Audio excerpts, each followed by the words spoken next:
오늘 말씀은 고린도전서 3장 1절로 4절 말씀입니다.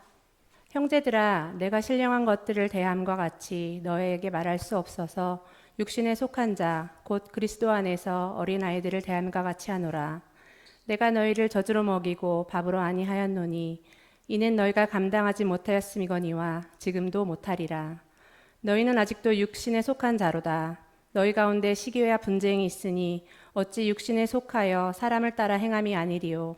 어떤 이는 말하되 나는 바울에게라 하고 다른 이는 나는 아볼로에게라 하니 너희가 육의 사람이 아니리요. 아멘. 오늘 육신에 속한 자 이런 제목으로 하나님의 말씀 증거하겠습니다. 지금 고린도전서 고난주간이랑 부활절 이 두 주 잠시 그 절기 설교하고 이제 다시 고린도전서로 돌아오는데요. 그동안 까먹을 수 있잖아요, 이 내용이. 그래서 사진을 몇 개. 지금 코린토스 여기가 고린도예요. 지금 그리스고요, 아테네. 지도 아시죠? 왼쪽 작은데 보면은 저 세계 지도 중에 저쪽 그 위치입니다. 약간 좀 넓혀 보면 이 지중해 쪽 아시죠? 예, 저 예루살렘 보이고 여러분 보실 때 오른쪽에 예루살렘, 위에 수리아, 안디옥, 그 다음에 갑바도기아 본도 아시아, 여기가 터키 지역이고요. 그 다음에 마게도냐, 아가야, 뭐 데살로니가 여기가 바로 그리스 지역입니다. 고린도라고 저 밑에 보이시죠? 그리고 지금 고린도 굳이 여행 갈 필요 없어요. 그냥 사진으로 터가 저래요. 옛날 유적. 예. 저기 뒤에 보이는 게 아크로폴리스 이래가지고 산 위에 예전에 신전도 있고 뭐 도시도 있고 밑에 그 유적지 있고요. 고린도 바울 기념교회가 있대요. 제가 네이버 이미지 검색하다가 있더라고요. 이런 고린도에 바울 기념교회가 있고 또 저 교회당 안에 들어가 보고 싶잖아요. 안에 사진도 있습니다. 이 사진도 제가 이렇게 돼 있더라고요. 그 내부가 그 비잔틴 문화처럼 이렇게 뭐죠 이게 아치형으로 이렇게 돼 있어요. 저거를 아랍이 동로마 제국을 이렇게 멸망시키고 그 이후로 아랍 회교 성전을 저렇게 만들었습니다. 이렇게 아치형으로. 예, 그랬답니다. 고린도전서 그 전체 내용은 이렇게 돼 있어요. 지금 이렇게 돼 있고 우리가 3장이죠. 그러니까 지금 교회의 분쟁 분열 그 부분을 다루고 있어요. 5장부터 또 다른 주제로 갈 거예요. 그러니까 지금 오늘 3장 들어가는데 지금 분열 이쪽 부분을 지금 얘기하고 있다. 보시면 돼요. 자, 사도 바울은 오늘 본문까지 이런 논지로 말했습니다. 고린도 교회가 분쟁하는 이유는 하나님의 지혜가 아니라 세상 지혜를 따랐다는 겁니다.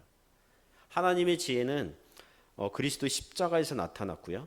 세상 사람들은 그리스도의 십자가를 미련하다고 비난하고 비웃었지만 그리스도 십자가야말로 하나님의 지혜다. 하나님의 지혜의 핵심이요 하이라이트다. 그리고 그 하나님의 지혜를 알려면 누구를 받아야 돼요? 성령님을 받아야 돼요. 왜냐하면 성령님이 알려주시니까. 그런 너희들이 교회에서 분쟁하다니 이게 무슨 말이냐? 이제 그런 논지로 해왔어요. 그런 다음에 오늘 본문 말을 하는 것입니다. 고린도전서 3장 전체를 먼저 요약하면 바울과 아볼로와 같은 사역자들은 자기가 하나님께서 시키신 일, 맡은 일을 섬긴 것이지 이 사람들이 뭐 각 하나의 학파를 만들고 교단을 만들고 뭐 교주 노릇하고 그게 아니라는 거죠. 그러니까 교회는 사람 사역자를 자랑할 것이 아니라 하나님을 바라봐야 한다. 이런 요지로 3장 전체 이렇게 얘기하게 됩니다. 오늘 본문에서 몇 가지 교훈으로 은혜를 나누려고 합니다. 자, 먼저 신자들 중에는요, 육신에 속하는 신자가 있어요. 육신에 속한 자에 해당하는 신자들이 있습니다. 1절 같이 읽어보겠습니다. 시작. 형제들아, 내가 신령한 자들을 대함과 같이 너희에게 말할 수 없어서 육신에 속한 자 곧 그리스도 안에서 어린아이들을 대함과 같이 하노라. 아멘. 자, 1절 보시면 형제들아 이렇게 시작해요. 형제들아. 그런 다음에 1절과 3절에 육신에 속한 자, 이런 너희들 중에 육신에 속한 자가 있다 이렇게 얘기할 거예요. 독특한 언어입니다. 2장 14절과 15절에는 육에 속한 자와 신령한 자를 구분했어요. 육에 속한 사람은 성령 받지 아니한 사람, 거듭나지 아니한 사람, 구원받지 못한 사람을 2장 14절에서 육에 속한 사람 이렇게 얘기했어요. 그리고 2장 15절에 보면 신령한 사람, 신령한 자, 이 사람은 성령 받은 사람, 거듭난 사람, 구원받은 사람을 얘기하는 거예요. 그리고 오늘 3장 1절과 3절에서 독특한 단어를 하나 말을 하는데 어디에 속한 자입니까? 육신에 속한 자예요. 영어 성경을 보니까 worldly, 그러니까 세속적인 또는 fleshly, 육체적인 자 이런 단어를 사용했습니다. 바울이 의도는 이런 거예요. 여러분 중에 여러분들은 마치 안 믿는 사람들 같습니다. 육신에 속한 자는 그런 뜻이에요. 안 믿는 사람들 같습니다. 안 믿는 사람처럼 생각하고 성령이 없는 사람들처럼 행동하고 있습니다. 여러분은 마치 구원받지 않은 사람들과 비슷합니다. 이렇게 책망하는 단어예요. 책망하는 단어. 그런데 시작을 뭐로 시작한다고요? 형제들아. 그러니까 고린도 교회 교인들이 마치 성령이 없는 사람, 거듭나지 않은 사람, 구원받지 못한 사람들처럼 생각하고 말하고 행동하고 있지만 신앙이 아주 없는 것은 아니라는 거죠. 그죠? 구원받지 못한 것은 아니라는 거예요. 그래도 믿음의 형제들이고 하나님의 자녀라는 사실은 변함이 없다는 것입니다. 그러니까 지금 책망과 격려를 함께 사용하고 있는 거죠. 복음서를 보면 마태복음 16장에서 예수님께서 제자들에게 이런 예고를 하시죠. 앞으로 고난받고 십자가에 죽을 것이다 이렇게 예고하니까 베드로가 나서서 예수님을 가로막아요. 예수님, 그런 일은 절대 벌어지지 않을 겁니다. 성경에는 안 나와 있지만 이런 분위기예요. 아니, 메시아가 돼가지고 이렇게 마음 약한 소리 하면 어떡합니까? 예? 좀 담대하게 좀 잘 하세요 좀 이렇게 어깨를 툭툭 친 어떤 그런 분위기예요. 그래서 예수님께서 베드로를 책망하죠. 베드로에게 뭐라고 그래요? 사단아, 내 뒤로 물러가라. 여러분, 예수님께서 베드로에게 사단아 그랬어요. 그럼 베드로가 사단입니까? 사탄입니까? 마귀입니까? 아니잖아요. 사탄이 할 법한 말을 한 거예요. 사탄의 메시지 역할을 자처한 것처럼 했기 때문에 책망한 거예요. 그럼 더 이상 베드로는 제자가 아닙니까? 여전히 제자예요. 하지만 이 사단아 내 뒤로 물러가라 이런 책망은 들어야 했다는 것입니다. 히브리서 6장에도 비슷한 표현이 나와요. 무시무시한 경고와 협박이 나옵니다. 책망이 나옵니다. 하나님의 은혜를 받고 타락한 자들은 다시 회개할 기회가 있어요, 없어요? 회개할 기회가 없어요. 이렇게 경고해요. 당시 히브리 교인들 중에 히브리서 받는 교인들 중에 시험과 고난이 두려워서 그 신앙을 배반하는 교인들이 꽤 있었거든요. 그래서 농사를 예를 들면서 땅이 비를 흡수해 가지고 열매를 맺으면 복을 받겠지만 만일 가시와 엉겅퀴를 내면 그 버림과 저주와 불사람을 당하게 될 것이다. 이렇게 막 으름장을 놓습니다. 예, 위협을 합니다. 책망을 합니다. 그런 다음에 바로 다음 구절에서 뭐라고 위로해 주냐면 이렇게 나와요. 히브리서 6장 9절에 사랑하는 자들아 우리가 이같이 말하나 이거 위협, 경고, 으름장을 놓고 있지만 너희에게는 이보다 더 좋은 것 곧 구원에 속한 것이 있음을 확신하노라. 우리가 이렇게 얘기한다고 해서 여러분이 구원받지 못했다는 말은 아닙니다. 이렇게 얘기하는 거예요. 그러니까 그 당시 배교하는 사람들이 많이 있었기 때문에 경고 차원에서 하고 있는 거죠. 대부분의 히브리서 교회 교인들은 구원받은 성도들이고 신앙생활 잘하고 있고 시험과 고난을 견디고 이기고 있었다는 것입니다. 지금 고린도 교회 교인들도 그런 거예요. 이렇게 얘기합니다. 계속 바울은 고린도 교회 교인들을 향해서 신령한 자들을 대함과 같이 너희에게 말할 수 없어서 이게 이런 뜻이에요. 내가 너희를 성령 받은 사람, 거듭난 사람, 구원받은 사람처럼 생각할 수가 없습니다. 이렇게 아주 심한 책망이죠. 여러분 신자들이 이런 말 들으면 어떻게 해야 돼요? 회개해야 됩니다. 누가 여러분 보고 아니 당신은 교회 다니는 걸로 알고 있는데 예수 안 믿는 사람 같은데요? 이런 말을 들으면 여러분 어떻게 해야 돼요? 잘 보셨습니다. 이렇게 해야 됩니까? 아니죠. 회개해야 됩니다. 집에서 울면서 회개해야 됩니다. 교회당 나와서 막 회개기도 해야 됩니다. 그러니까 자신을 돌아봐야 된다는 거죠. 바울은 고린도 교인들에게 계속해서 이렇게 얘기해요. 육신에 속한 자 곧 그리스도 안에서 어린아이들을 대함과 같이 하노라. 그래서 1절을 종합하면 육신에 속한 자는 이 두 가지가 내포된 신자예요. 첫 번째는 안 믿는 사람 같아요. 믿음이 있어요. 그런데 믿어요. 그런데 안 믿는 사람처럼 행동하고 안 믿는 사람처럼 그 생각하는 거예요. 두 번째는 어린아이 같다 그랬잖아요. 그리스도 안에서 어린아이. 어린아이를 성경에서 긍정적으로 묘사할 때가 있어요. 여러분들이 어린아이 같지 않으면 천국에 못 들어갑니다. 이럴 때는 어린아이를 긍정적인 예로 드는 거예요. 그러나 오늘 본문 그다음에 에베소서 4장 14절 같은 경우 보면은 어린아이는 사람의 속임수와 간사한 유혹에 빠져가지고 세상의 온갖 교훈의 풍조에 휩쓸려서 요동하는 신앙이 약한, 신앙이 미성숙한 사람을 얘기할 때 어린아이라 그래요. 오늘 본문이 그거예요. 그러니까 안 믿는 사람 같아요. 그리고 신앙이 미성숙해요. 너무 약해요. 그게 바로 육신에 속한 신자들을 얘기할 때 그렇게 얘기하는 것입니다. 제가 목회하면서 여러 교인들을 만나봤잖아요. 만나보고 했는데 신앙이 어리고 약하고 미성숙한 신자들은 이런 증상들이 있습니다. 뭐냐 하면 한 두 가지만 말씀드리려고 하는데요. 예를 들면 주일 성수가 필수가 아니라 취사 선택이에요. 그러니까 필요하면 주일날 교회당 나오고 자기가 급한 일이 생기면, 근데 급한 일이 1년에 자주 일어나. 급한 일이 있으면 안 나와요. 안 나가도 된다고 생각해요. 오늘처럼 날씨 비가 오면 비가 온다고 안 나오고, 날씨가 너무 좋으면 너무 좋다고 안 나오고, 여행 간다고 안 나오고, 집에 틀어박혀 있어서도 안 나오고, 손님이 왔다고 안 나오고, 손님이 없어도 안 나와요.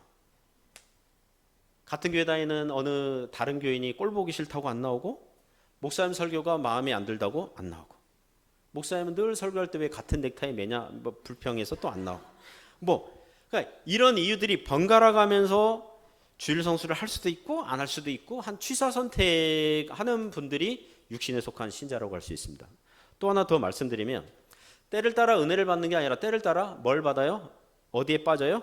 시험에 빠져요. 시험 들어요. 봄이면 봄 타서 시험 들고, 여름이면 덥다고 시험 들고, 가을이면 쓸쓸하다고 원망하고, 겨울이면 춥다고 낙심하고 막 이런 거예요.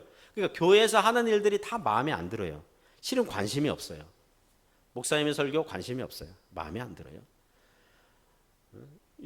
예를 들면 대표기도, 예배 때 대표기도 하는 분들 계시잖아요. 은혜가 충만한 신자들은요, 대표기도 같이 동참하면서 은혜 받아요. 기도하는 그 내용이 자기의 신앙생활을 돌아보게 하거든요. 그런데 시험 든 신자는 뭐예요? 왜 저렇게 오래 하냐? 이런 말이에요. 너 늘 같은 레파토리야. 왜 같은 늘 그러는 거예요. 왜 이렇게 맨날 회개한다 그래? 이럴 수 있거든요. 찬양팀의 찬양, 은혜를 사모하는 사람은 은혜롭죠. 얼마, 예? 오늘도.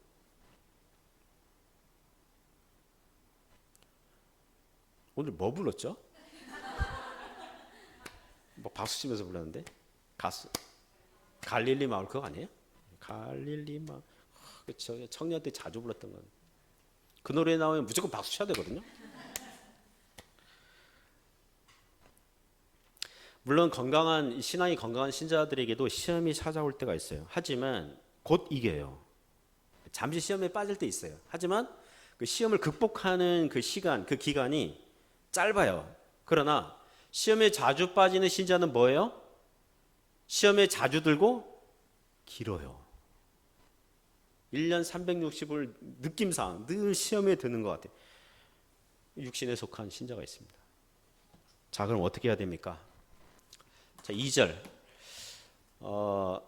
그 두 번째 교훈은 뭐냐면 신자는 단단한 음식을 먹을 수 있도록 자라야 한다는 것입니다. 2절에 이렇게 말씀합니다. 같이 읽어보죠. 시작.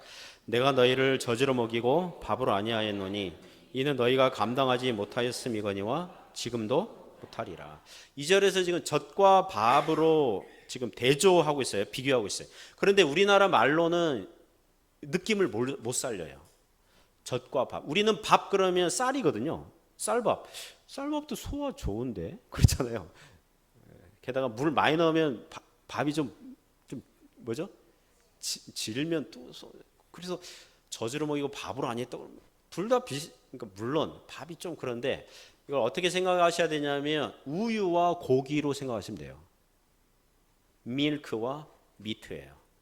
그 원래의 의도가 그거예요. 그리고 또 우리나라는 고기 그러면 곰탕도 생각한단 말이에요. 푹 구워가지고 살이 훅 이게 뼈랑 싹 분리되는 고기도 소화 잘 되는데 그런 고기 생각하시면 안 되고 어떤 고기예요? 질긴 고기. 오랫동안 씹어야 돼요.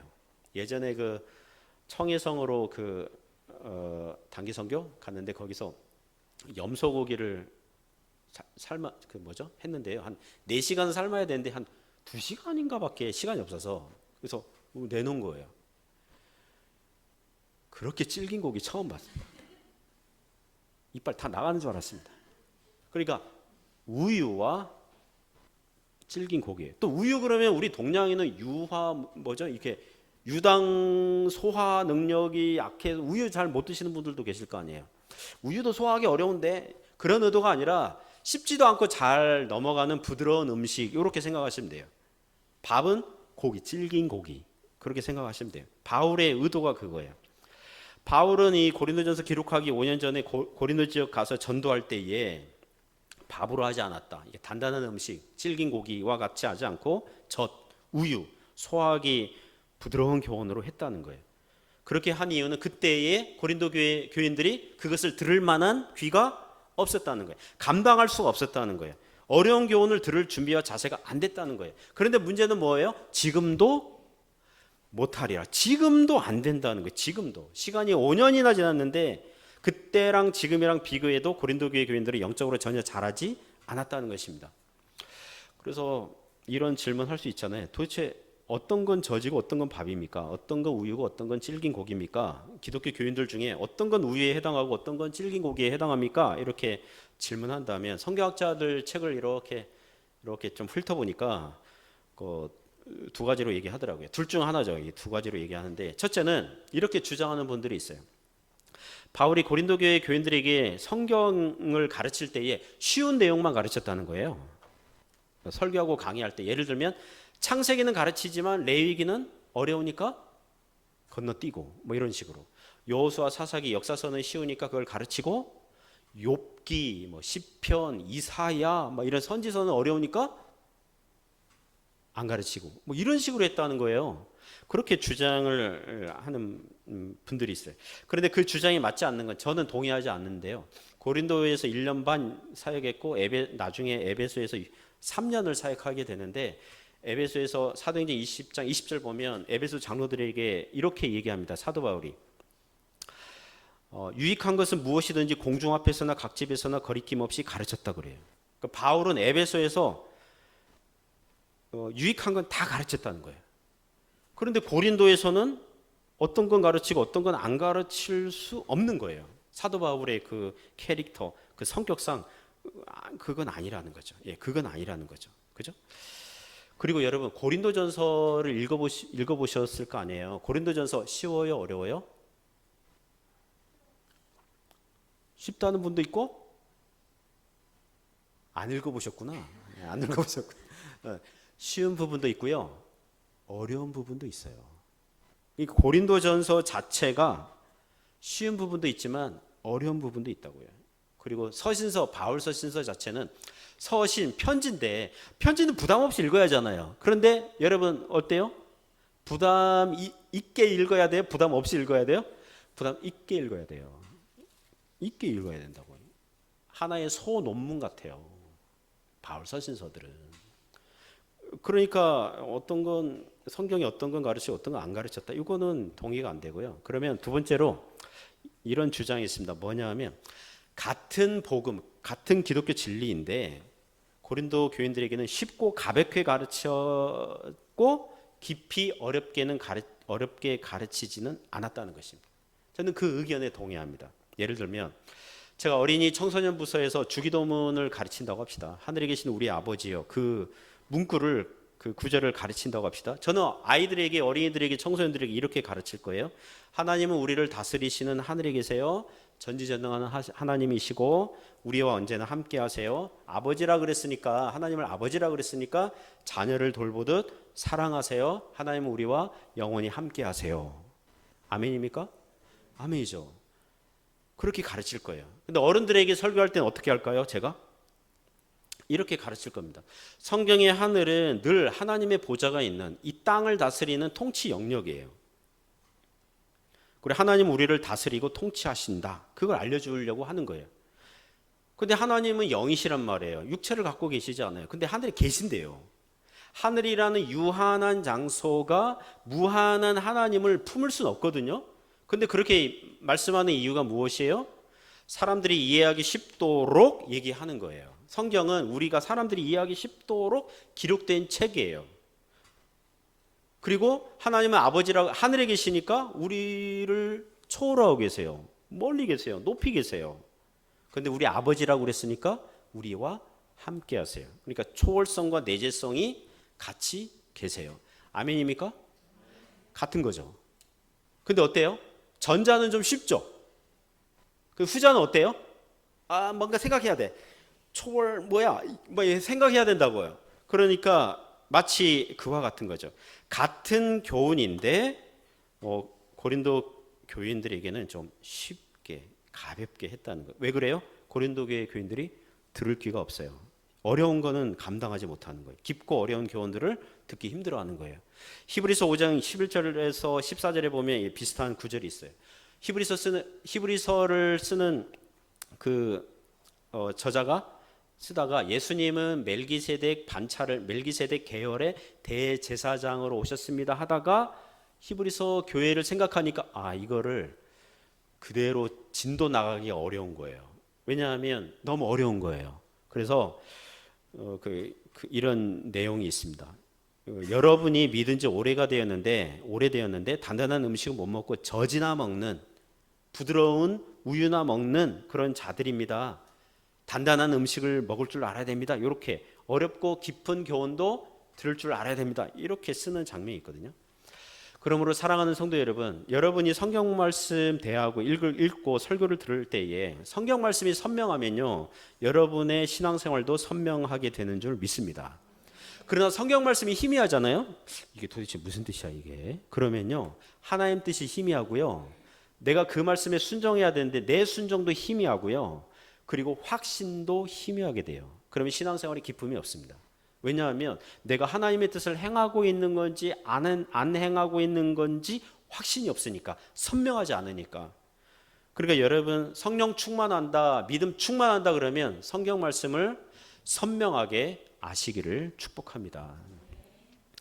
성경 읽기 습관 잘 들이시고요. 그리고 제가 또 하나 권면하기는 신앙 서적도 틈틈이 읽으시기 바랍니다. 그러니까 읽기 쉬운 간증집 말고, 여러분 간증 통해서 은혜 받으려면 유튜브에 많이 나와 있더라고요. 새롭게 하셔서 뭐 간증 프로그램 그거 들으면 돼요. 그러나 약간 어려운 책 읽으셔야 돼요. 교회 역사책, 교회사책 좋고요. 기독교 교리책 이런 걸 권면합니다. 우리가 믿는 기독교 신앙은 우리 현대 시대에 우리 2000년대 또는 20세기에 등장한 게 아니에요. 신약 시대부터 신약 시대 그 교회 역사만 2000년의 역사가 있어요. 우리의 신앙의 선배들이 자기들 시대에 발생한 여러 이단들과 세속적인 바람과 파도로부터 기독교 교리를 수호하고 교회를 지켜왔던 기록들이 쌓여서 2000년이 있는 거예요. 우리 손에 들려있는, 우리가 신앙생활하고 있는 모습이 우리 신앙의 선배들이 주장하고 설명한 것과 동일한가? 그걸 봐야 돼요. 그것을 역사적 기독교라고 그래야 돼요.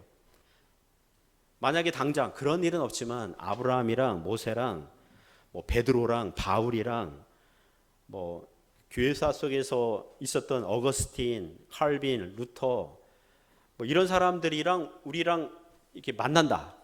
그럴 일은 없지만 만나서 좀 30분이든 1시간이든 이렇게 성도의 교제를 한다. 그러면 어떤 일이 발생해야 되냐면 아브라함이 믿는 신앙이랑 예수님의 사도들이 믿는 신앙이랑 우리 신앙의 선배들이 믿은 신앙이랑 우리의 신앙이랑 어때야 돼요? 같아야 돼요. 동일해야 돼요. 성경을 이해하는 구절이 같아야 돼요. 동일한 지점에서 은혜 받고 동일한 어떤 이단이 있다 그러면 동일하게 이단이라고 얘기를 해야 돼요. 그게 같아야 된다고요.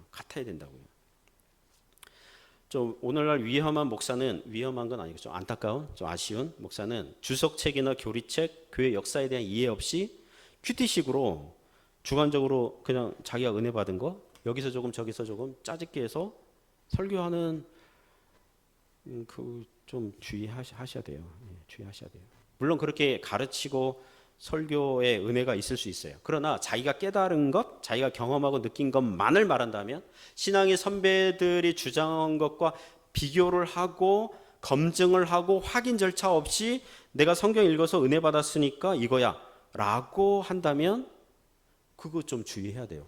지난주에 그 수요예배 요새 다윗 시리즈 하고 있거든요. 다윗이 법궤를 예루살렘으로 가져올 때 그 왕비 중에 하나 미갈이 창문 이렇게 보면서 다윗이 막 백성들 앞에서 막 춤추고 이러잖아요. 그 은혜 받아서 하는 건데 경거망동 막 왕의 체면 손상하고 막 이런 걸 막 이렇게 비난해서 그 책망받은 미갈이 좀 책망받은 그런 내용이 있거든요.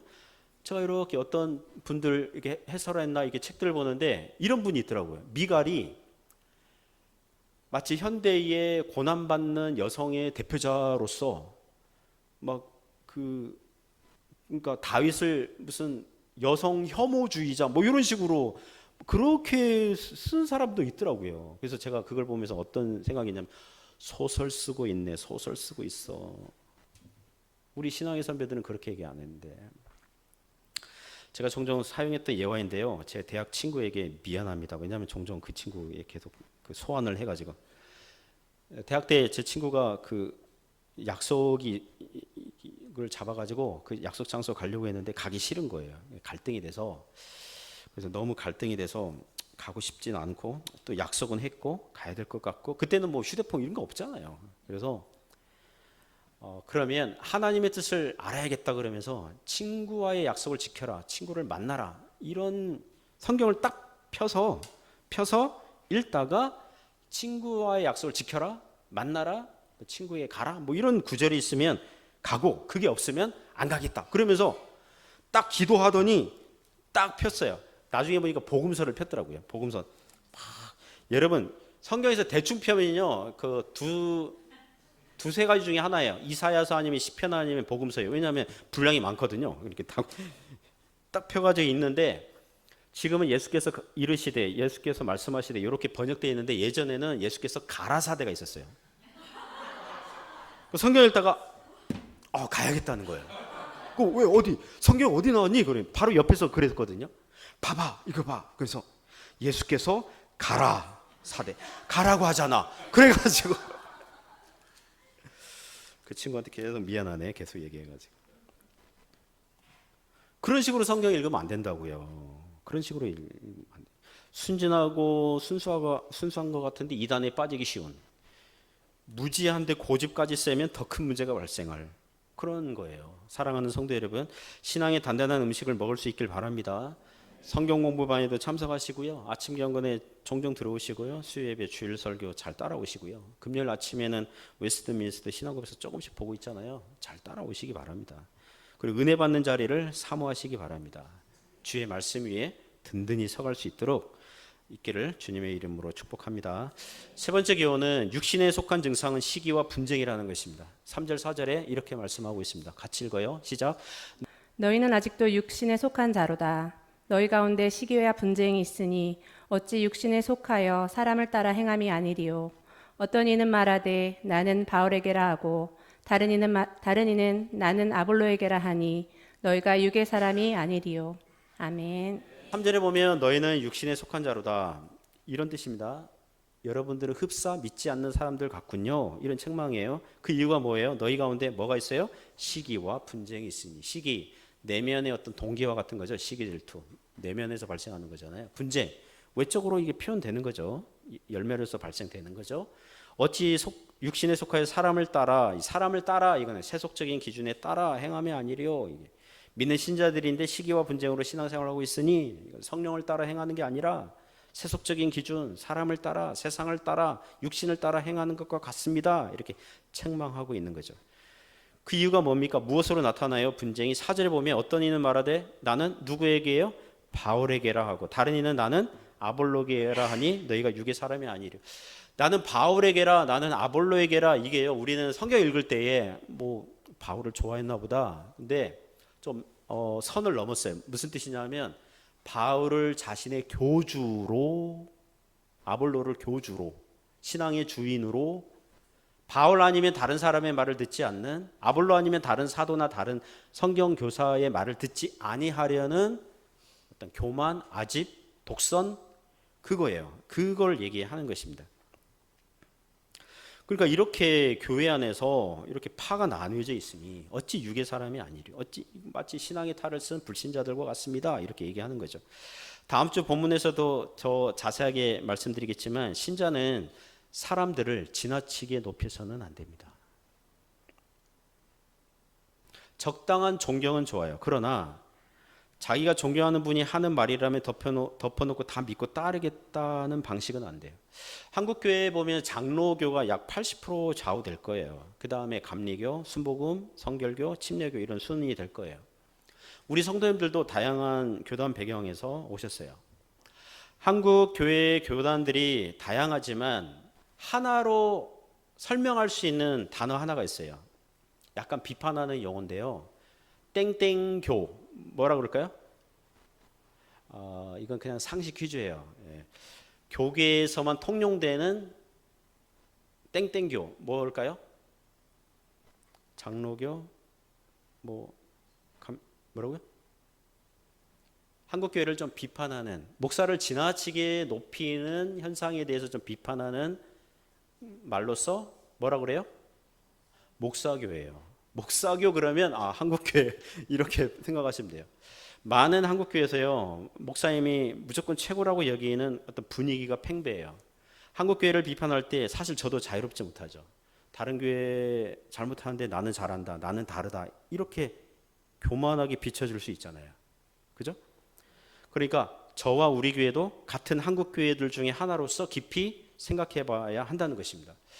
지난주에 우연히 교계 뉴스를 보게 됐어요. 그것도 제가 속한 교단이에요. 제가 속한 교단에서 벌어졌는데, 저희 교회 교단법이 그 목사님 정년 나이가 만 70세거든요. 근데 어느 교회에 그 70세가 넘었어요. 근데 후임 목사를 청빙하지 않는 거예요. 청빙한다 그러면서 청빙하지 않아요. 그리고 연말 공동회의, 교인 공동회의에서 그 목사님이 오히려 1년, 2년을 더 연장하겠다는 결정을 한 거예요. 그 많은 교인들이 그 교단법에 어긋난다 그러면서 이제 반대를 표시했는데, 문제는 반대하는 교인들을 목사님이 어떻게 해버렸어요?